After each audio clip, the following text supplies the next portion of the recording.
Right, cut the gimmick. I know we got 12 fights to cover, but we've got a little bit of something to get into first. Because you see, it's been brought to my attention that there's another channel out there on YouTube that's been throwing some shade my way. In fact, they even have gone as far as to slander this good marker board here. Now, why would someone do that? Well, I think they're intimidated because, well, why do I think that? When you've got over 10,000 subs, what is it, like 10,000, right? Something like that, you know, and you're coming and you're punching down at a guy that's got a little over 1,000 subscribers. What does that say? Well, that says that you're intimidated. How many, Angelo, how many subscribers you got? Let me know in the comments, man. How many subscribers? 10,000, right? Or a little bit more? More than that? Let me know, man. Let me know in the comments.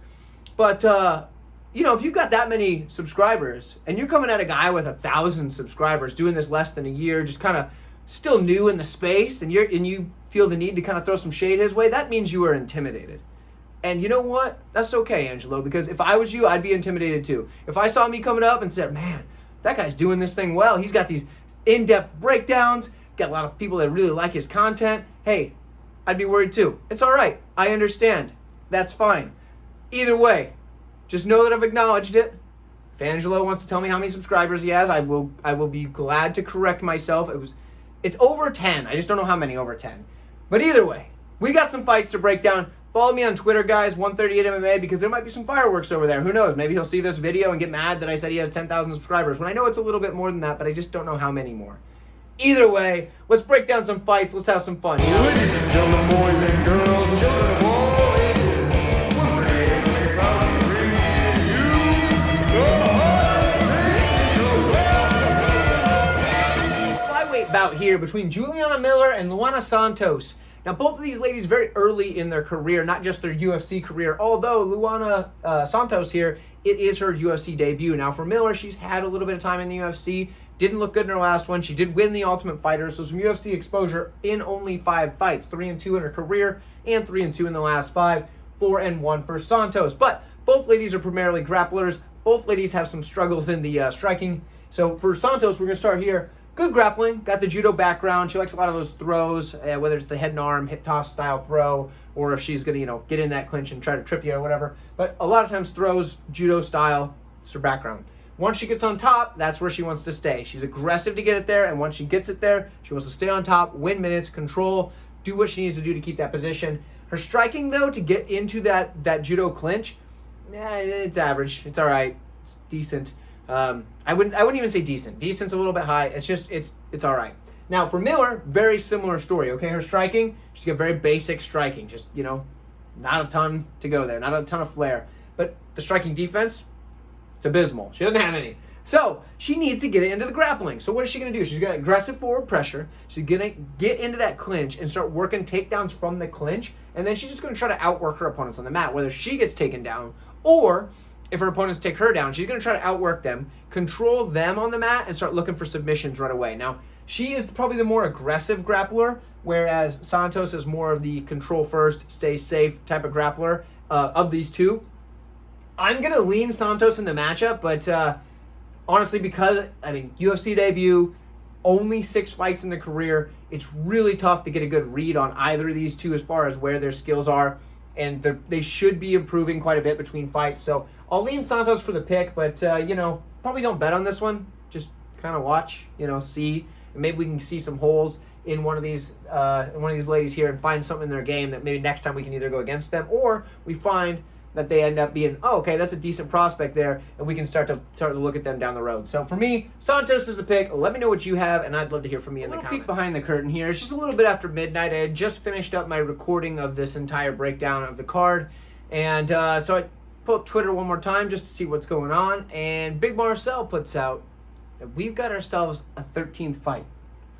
So what do? Well, I look at my notes, and I go, well, I don't have any notes on these guys, but I got some old notes from the last time they were going to fight. So what I decided to do is I'm going to give you this breakdown based off the old notes and memory because, well, I obviously didn't take time to tape study this because I'm recording this right after it was announced. So either way, these notes are quality. I quality checked them the first time I did this, but I'm going to get this video out tomorrow for you. I guess today, technically, it's after midnight. But either way, I'm going to get this video out, and we're going to get it. So it's going to be on the card with full card breakdown. But if that ain't worth a like, I don't know what is. So like this video, would you? We have Blackshear. He's taking on Jose Johnson, and I assume this is at 135 pounds, but it could be at a catch weight and or 145 pounds. I would not be surprised. But for now, we're going to call it 135, okay?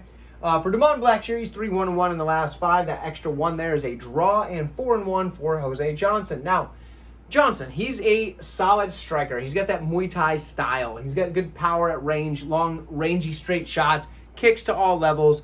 When he lands, it hurts. When he gets to the mat, he's got good Brazilian jiu-jitsu. He can scramble very well, but his takedown defense is horrible. He just kind of gets taken down. But he is very dangerous off his back, but he's willing to stay there on the back and work for submission. Now, he can lock up these submissions, don't get me wrong. He's got long limbs, lock up a triangle, look for an armbar, whatever. He has that ability, but he loses minutes a lot of the time when he's on his back. Now, for the Blackshear side, he's a good wrestler, so he's probably going to want to get a takedown.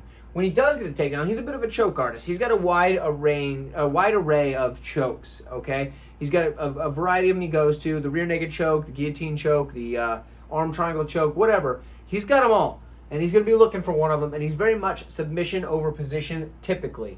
In this matchup, I think he might end up doing the whole position thing. I think he's going to end up trying to control a guy like Johnson on the ground because he's going to be too afraid to start jumping on some stuff and getting wrapped up in something from Johnson. So I don't think he's going to do anything too wild when it comes to that, especially on short notice against Johnson, who's very dangerous off his back. In the striking, he's got pretty good striking, but it's a lot of power. He can throw some combinations, things like that, but I think the striking advantage definitely goes to Johnson here. But he is never out of a fight. We've seen him come back before. We've seen him battle through adversity and come back and hang in there, maybe get a draw, as he did in that fight there, but you know how it is. So, for me, this one's interesting, because if it stays in the striking, Jose Johnson should be able to win this one all day, but I don't think that it will. And what I think is going to happen is I think Blackshear's going to get the takedown, because of the poor takedown defense of Johnson. I think that Blackshear is going to be able to start looking for chokes on top, landing some ground and pound, and start to kind of piece up a guy like Johnson, who is taking this fight on very short notice. This is what, it'll be Tuesday. It's Tuesday now, as it's a little after midnight. So we'll say Monday this fight got done. The fights are on Saturday. He's taking this very short notice against a very tough ask in Blackshear here. So for me, I think Blackshear's got to be the pick.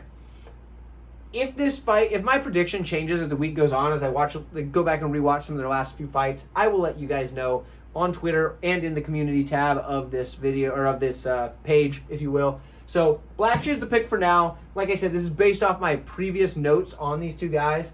I did update the records, but either way, for me, it's Blackshear right now. Let me know what you have. I'd love to hear from you. And hey, thanks for checking out the video. I'll see you guys in the rest of the women's strawweight. We have Jacqueline Amorim taking on Montserrat Ruiz. Now, this matchup is interesting because Ruiz is coming off of a 2-year layoff, whereas Amorim is making her second appearance in the UFC, where she could have won her first fight, but Sam Hughes cheated, and, well, guess what? Sam Hughes cheated her way to victory. So she got out of that first round unscathed after fighting off a choke by pulling inside the glove, which is against the rules. And Amorim couldn't lock it up, and after that, she was toast. So that's what happened to her. Clearly, her cardio is a bit of an issue. At least it was in that matchup. Now, could have been jitters. Could have been the UFC jitters. You get those sometimes.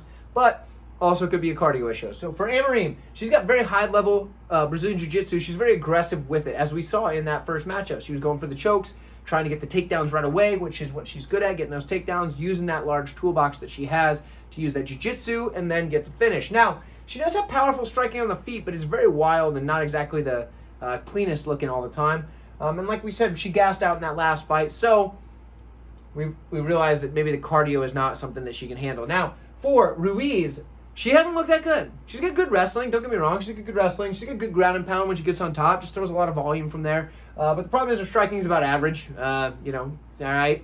So, I don't know. I don't know what I think about Ruiz. I don't think she's going to be able to handle the grappling of Amorim once the fight gets to the mat, but she might be able to get it there. So, for me, I think this one's pretty cut and dry. You have to take the Amorim side. Now, would I bet it? Probably not, because, well, the cardio. She might fade. If she does not fade in this matchup, though, that's the thing. If she makes it past the first round and does not fade, Amorim's a play later, because I think she has all the skills, but in that first matchup, she showed us that her cardio wasn't there, and that could have been the nerves, okay? I remember the first time I ever fought in front of a crowd. It was in front of like 1,000 people maybe, which is not that many compared to where these folks are fighting, especially because I believe that was a pay-per-view for Amorim to make her debut. And I remember looking around at the crowd, just being like, wow, all of these people are watching me fight right now. And it was wild. So I can only imagine how strange it is to see a crowd of thousands, not just 1,000, watching you fight. So for Amorim, that could be the problem. It could have been something like that caused her that. For Ruiz, like I said, I don't see a lot that impresses me here. It's as far as her skill, she has the good wrestling, like I said, but like her striking's not very good. She had a tough matchup with Velismus. At the time, it was not Velismus. It's now Velismus. Either way, yeah, I'll take Amorim. I spent way too much time on this fight. I'll see you here. Martin Buday takes on Josh Parisian.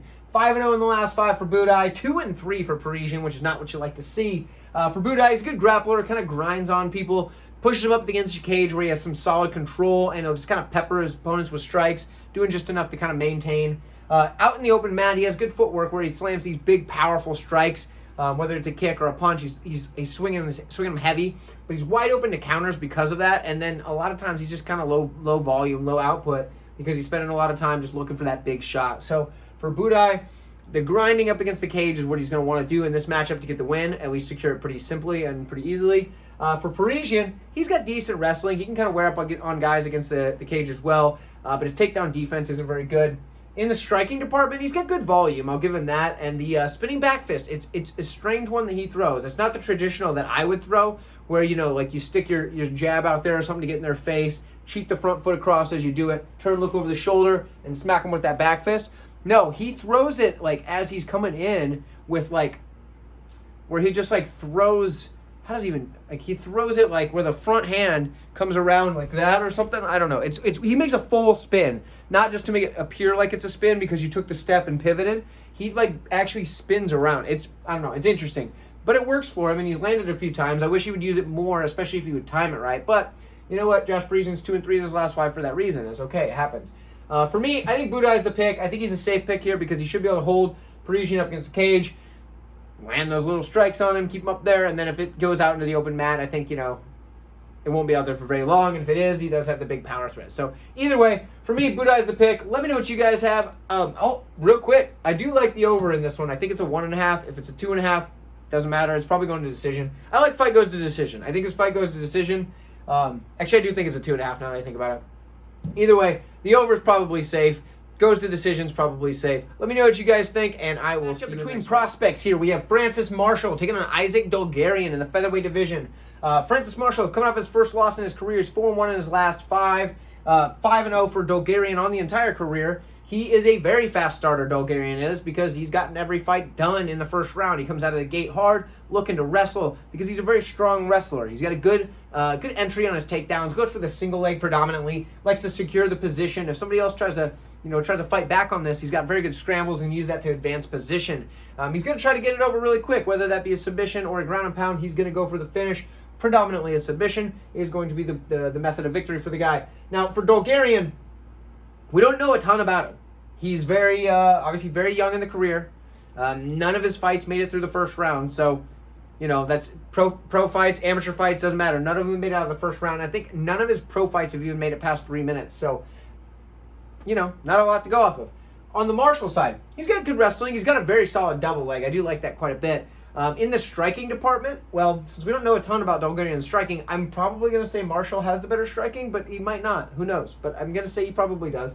He's got good striking, pretty good power, could get a little zip to them shots, good volume. He comes forward when he's throwing, but his striking defense is pretty bad. But he is durable. We've seen him get hit, and he just keeps on coming. So for Marshall, I think we know a lot more about Marshall, and it's easy to take the path of which we know, okay? It's easy to take the Francis Marshall side and say, well, we know what Francis Marshall brings to the table. We don't know much about Dulgarian. He's 5-0, beating these guys really quick. These guys aren't very good, but he's beating them really quick. He's showing good skills. I'm probably not going to bet this fight, but I'm going to take Dulgarian because I want to be sitting there at the end of the night if Dulgarian wins saying, yeah, I took the unknown. I took the guy with the strong wrestling background that we don't really know a ton about, and I took him to win, and he pulled it off. And even if he loses, hey, whatever. I didn't bet on it. I'm taking the guy that we don't know a ton about. I'm going to take the scary bit and the unknown there. So I'm going to take Dulgarian, but, Not a ton of confidence in it because we just don't know enough. But let me know what you guys think. Do you know more than I do? Have you seen Dulgarian in the training room? He looks like he's an absolute beast in the striking. Because if so, let me know in the comments. I'd love to have that insight. Do you think Francis Marshall's just going to absolutely run this poor guy over because he's fought a bunch of tomato cans and you know what? He's just not ready for the UFC. I'd love to hear from you. Let me know, and I will see you in the next fight of the night, guys. We're at lightweight. We have Mike Breeden. He's taking on Terrence McKinney, who just fought recently, but now he's stepping back in here, even after a loss, to take on Mike Breeden. Both guys 2-3 in their last 5 fights.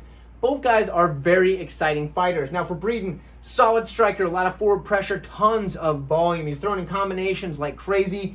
He's got good counters, even when he gets connected with. So like when somebody lands on his chin, he still counters back with that shot and goes right into a combination. He works the body very well, and he's predominantly going to want to keep this on the feet. So if he gets taken down, he works back to get up very quickly. Now he can be taken down.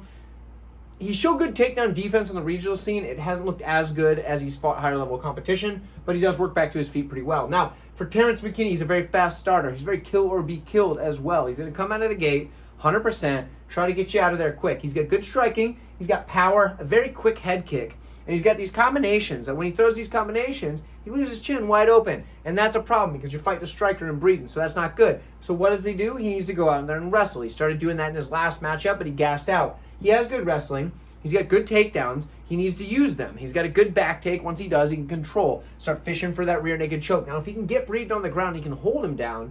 I think McKinney's got a really good shot here. Although the cardio is a ticking time bomb for a guy like McKinney. He's going to fade as the fight goes on. So if McKinney gets too far into this matchup, maybe that's the problem. So for me, I think McKinney's the pick here because I think that he has more tools and more paths to victory. But here's what I'm going to do. I probably won't play McKinney, and if he wins, actually here's what I'm gonna do. This just came to me right now, live while recording this.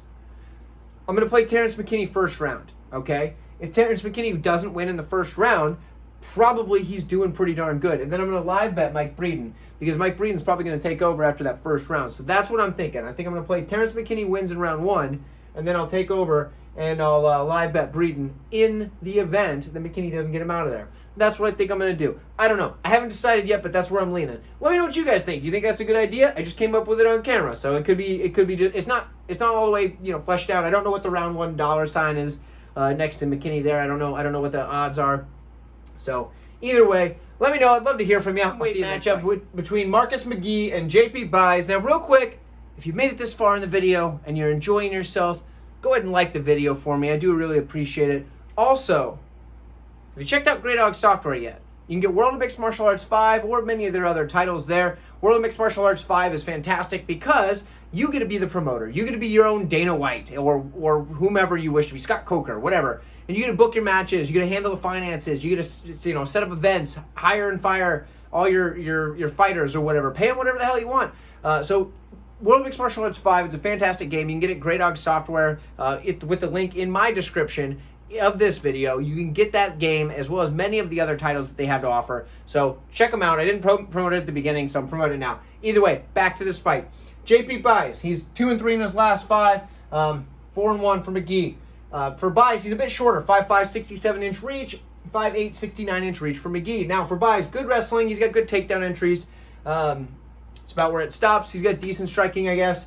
That's about where it stops. For Marcus McGhee, he's got good striking, combinations, power, hand speed, forward pressure, and aggression. If he gets to the mat, he's got solid grappling as well. He's got a good takedown defense, so he can stuff takedowns. He can also work back to his feet pretty well. However, if he wants to stay down there, he can sweep and take the top position. He's got good scrambles, and he's a submission threat. Honestly, Marcus McGhee is probably winning this fight. Marcus McGhee should win. I don't see any way he loses. Yeah, Marcus McGhee is the pick. Let me know what you got. I'll see you next. In the middleweight division, we have Jamie Pickett taking on Josh Fremd. And for Pickett, he's 2-3 in his last 5, 3-2 for Fremd. Man, this is a tough one here. We got Jamie Pickett, who's a decent striker. He's got good range, natural ability there with just those long arms, like 80-inch reach or something like that. He's got long, rangy straights. He can throw in combination when he wants to. In fact, in his fight to get him into the UFC, he threw like a 20-some-odd punch combination to take out, I think it was Jonathan Pati, if I'm correct. Anyway, the dude can sling together some combinations, and he did a good job then, but he gets hesitant at times. And sometimes he just kind of like doesn't do enough and doesn't use the tools that he has. Now, he has a good cage push. He's really good at controlling guys up against the cage. Just wrestling in general, he's pretty decent. On the Fremd side, he's got good wrestling as well, kind of controls well. In the striking, he's got decent power, kind of lands big shots, but his striking defense isn't exactly the best. This is tough because I have a hard time trusting a guy that got choked out by Trayshawn Gore, because I don't think Trayshawn Gore is much better than Jamie Pickett, or any better. Maybe just, it's tough. But I also have a hard time trusting Jamie Pickett because I know that he's kind of, hesitant at times, and sometimes you don't really know what you're going to get with Jamie Pickett. Now, his matchups, I'm pretty good at picking Jamie Pickett, or picking whether or not he's going to win, because I'm pretty sure I've got every one of his fights right in the UFC, including his wins, believe it or not. I don't think this is one of them. So I'm going to take Josh Fremd. And he's going to land the more powerful strikes on the feet, because Pickett doesn't throw the ton of power. He uses those long, rangy shots and slings together good combinations, like I said. And I think that Fremd is going to probably just have a slight advantage in the wrestling, but not much. And I wouldn't be surprised if Pickett can hold him up against the fence. I'll take Fremd, but yeah, not super confident. If he puts on a good performance here, maybe I'll feel a little bit better about it. But let me know what you guys think. Maybe you're really confident in either side. I'd love to hear from you in the comments below. Enough, we've got another prospect matchup here. We have Nchukwi taking on AJ Dobson. 2-3 in the last 5 for Nchukwi, 3-2 for Dobson. Real quick though, I haven't told you about the Patreon success. We've been doing the top 5 favorite bets for the last 3 weeks now. 3 weeks in a row, we've profited in this last week being our most profitable, okay? So, hey, if you want to check it out, patreon.com/138MMA. That's patreon.com/138MMA. You can get access to the top 5 favorite bets, the new part that I've added that seems to be doing pretty darn well, as well as the Patreon parlay, which is hit or miss. It's a big parlay. It's what happens. And then also you get access to all of my notes, as well as some other neato stuff that I put up there every now and then. So anyway, back to this fight. AJ Dobson, 3-2 in the last 5. Nchukwi, 2-3 in the last 5. For AJ Dobson, he's a good striker. He's very fast, very powerful. Occasionally, he can just kind of not be very much volume. You know what I mean? Just kind of wait for his shots, try to pick them, be an explosive, big single shot that comes in. Occasionally, that's the problem. Now, he does have good wrestling as well, and if he gets you to the mat, he's going to be trying to take your back, and when he takes your back, you're in trouble. For Nchukwi, he's probably the more volume-heavy striker here. He's got good striking, good volume. He really starts to stick that jab. And in addition to that, he's got pretty good power because he's got 4 wins by knockout in his 6 wins. And so, I mean, that's pretty good ratio there. Striking defense, not that good. He keeps his hands a little bit low, kind of, down right about here, so he can strike up with that jab or whatever. And he's also just kind of inconsistent on his career. Don't really know what you're going to get from him. He's moved up weight classes, down weight classes. Like, he's kind of all over the place. There's 2 ways I see this going. Either Nchukwi gets the volume going, start landing that jab, move it around a lot, and then just outpoints Dobson to a decision. Or, I didn't write it up here, but the chin concerns of Nchukwi, where Dobson lands a big shot, knocks him out, or potentially takes him down and grounds him out, and then ground and pounds him to the end. But I think we get either Dobson gets the finish, or we get Nchukwi getting a decision where he's just able to land more volume on the feet. So for me, I'm going to say the finish. We're going to say Dobson gets it done, and probably by knockout or TKO. I think he's going to be able to land. I think he's going to be able to land one of those big, powerful shots. And if he doesn't land the shot that puts him out, he's going to land the shot that stumbles him and then finish him up on the ground. So that's where I'm at. I'm at AJ Dobson. Let me know what you guys think. And I'll get a women's strawweight matchup between a couple of gals with a really similar record. We have Viana, 3-2 in the last 5. Yasmin Lucindo, 4-1 in the last 5. And we're going to start with this being on the Lucindo side. She has solid Brazilian Jiu-Jitsu. She works the body lock to get the fight to the mat. Good pressure on top, and she's going to use her ground and pound to advance her position. Now, when it comes to the striking, she's got good counter striking. In fact, that's probably her best part of her striking game, but she strikes in combination as well. Very good, technically sound striker. So on the other side, Viana, she's probably the more dangerous in the jiu-jitsu, but it's solid Brazilian jiu-jitsu as well. Very active from her back, a very dangerous submission threat off of the back, whether it's an armbar or triangle or whatever she's fishing for a submission from the back. Now, the problem is she's content to stay there. So she's losing minutes while she's trying to win the fight. You know what I mean? So that can be good for her because she can get the finish, or she can lose minutes and end up losing a decision. On the striking, she's very aggressive. Comes forward, lands those big shots. She knows that she wants you to take her down because then she's going to work off her back and try to get submission. But if you don't, she's going to throw some heavy shots at you. So here's the way I see it. Because when I was looking at this fight, okay, my first thing when I saw the odds and I was like, man, Viana's probably going to win that fight. She's very dangerous, blah, blah, blah. And then I was like, well, Lucindo could probably outland her, though, on the feet. And if she doesn't shoot the takedown, I think it'd be hard for Viana to be able to get the takedown on Lucindo. I think she'd be able to move, land those shots, counter-strike. So Lucindo could win a decision. So you could try to play both sides. You can try to play Viana inside the distance or Lucindo decision. Might be worth playing both sides there. But for me, I think after sitting there mulling it over, going back and forth on it, I'm going to lean Lucindo's side by decision. Although I would love to see Viana win because we all like Polyana Viana. She's a fantastic person. Well, I mean, I don't know her personally, but she seems just gosh darn lovely, doesn't she? But Yasmin Lucindo, I think she's going to get this one done. I think she's going to be able to counter-strike on the outside. I think if it does get to the mat, she's going to be on top, and she's going to be safe enough to not get submitted. So for me, Yasmin Lucindo is the pick. Let me know what you guys have. I love hearing from you in the comments. Rountree taking on Chris Daukaus at 205, light heavyweight division. Daukaus moving down. This is, I believe, his second time at light heavyweight. Either way, this matchup here is a very interesting one because we have Chris Daukaus 2-3 in his last 5. Been getting knocked out left and right. He's got some chin concerns. Sure looks like it to me. Khalil Rountree 3-2 in the last 5. Not the most consistent fella out there, as you see. It's tough because we have both guys predominantly strikers. Chris Daukaus, more of the boxing style. He's got good combinations, volume, decent amount of power. He does have pretty good jiu-jitsu. He just doesn't use it very often. But when he does get on top, it's typically for ground and pound purposes only. And it's usually because he's landed a strike, dropped the guy to the mat, didn't knock him out with one shot, has to follow it up with some ground and pound. That's usually what he does. And he does a pretty darn good job of that as he does it. Now, the problem is, on the feet, he keeps it pretty much just boxing, which is fine because he's got good hands, but it's not good when you're going against a guy like Khalil Rountree, who's got that Muay Thai style. He's got tons of power. He's got good kicks, particularly the leg kicks. In addition to that, he throws in combination punches and kicks together, where he could be up to 1-2 up high, throw that leg kick, whatever. He does that quite a bit. Now, here's the deal with Khalil Rountree, though. He's super inconsistent. When you get violent Khalil, the guy that shows up that you're like, man, I don't know what this guy's on, but I want some of that, where he just shows up and starts looking to rip somebody's spine out of their body, that Khalil's fantastic. And you can bet on that guy every single day. That dude has championship potential even just by the violence that he brings. Maybe not championship, but close to. But then there's the other Khalil. That when he shows up, you're like, man, who is this guy? He's just low volume, he's just kind of there. He's like, he doesn't even want to win.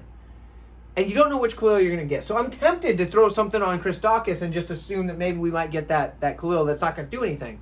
But I can't do that because I do think that I just caught that mosquito right out of the air. That was pretty impressive. If we do get the Khalil that shows up that is Mr. I'm a savage Khalil, I think he's way better than Chris Daukaus, and I think he's going to be able to tear the guy up, probably even snap his leg in two if he does one of those sweet knee stomp things. Now, it's hard to say because, like I said, we don't know which Khalil we're going to pick. So for me, the pick is going to be Khalil Rountree. I don't think I can bet him pre-weigh-ins because we got to see what kind of guy he's got, what kind of guy we've got going up to the weigh-ins. By then, the line's going to be juiced. Here's the deal, though. If we get there and we see Khalil and he's just that, he's not the savage, he's not the angry, violent Khalil, maybe you bet on Daukaus because that Rountree's out there just to stand there and get hit. So for me, Khalil Rountree's the pick right now. If it weigh-ins, he looks just like he doesn't want to be there and he's just going to go out there and lose, then we're going to take Daukaus. But for now, Rountree's the pick. Let me know what you guys have. I'd love to hear from you in the comments below. And it is our co-main event of the evening. Cub Swanson taking on Hakeem Dawodu in the featherweight division. And if you've made it this far in the video, clearly you're enjoying yourself. You've made it all the way to the co-main event. Do me a favor. Like the video. It really does help out the algorithm. Really does help out the channel. And also, leave a comment below. Whether you're liking the video or whether you just want to be a troll or something, hey, leave a comment because it helps the algorithm regardless of what you say.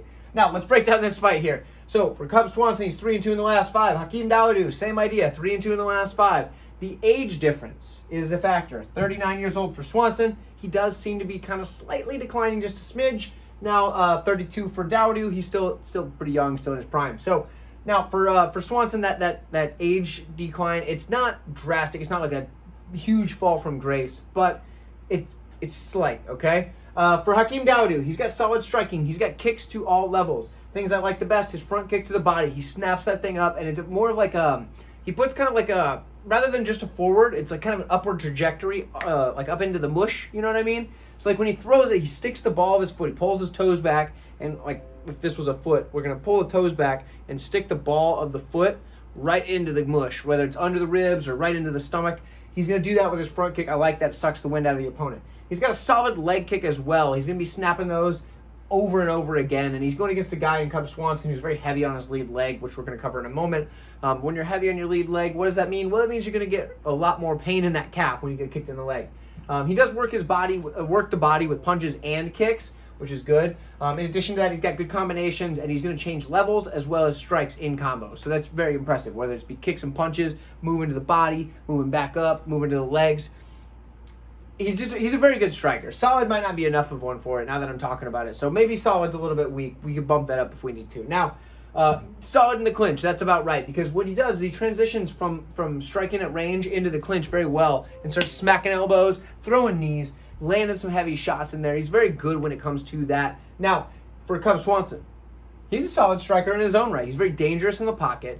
When he gets in the pocket with you, what he's going to do is start slamming these awesome combinations where he's coming at odd angles, different punches, and then he exits the pocket and counters you as you try to hit him when he leaves the pocket. Got good counter strikes from everywhere, odd angle punches, like I said. Head movement is there. He keeps his head moving around, but it's kind of weird. It's not like your traditional like boxing style head movement or anything like that, where he's going to be like really heavy, front foot, comes in and then throws shots like that and then moves, ducks, whatever. So all that is good and all, but it does mean that he's heavy on the lead leg. Now, he's heavy on the lead leg, and that's how he gets his leg chomped up. We saw in his last matchup with Martinez.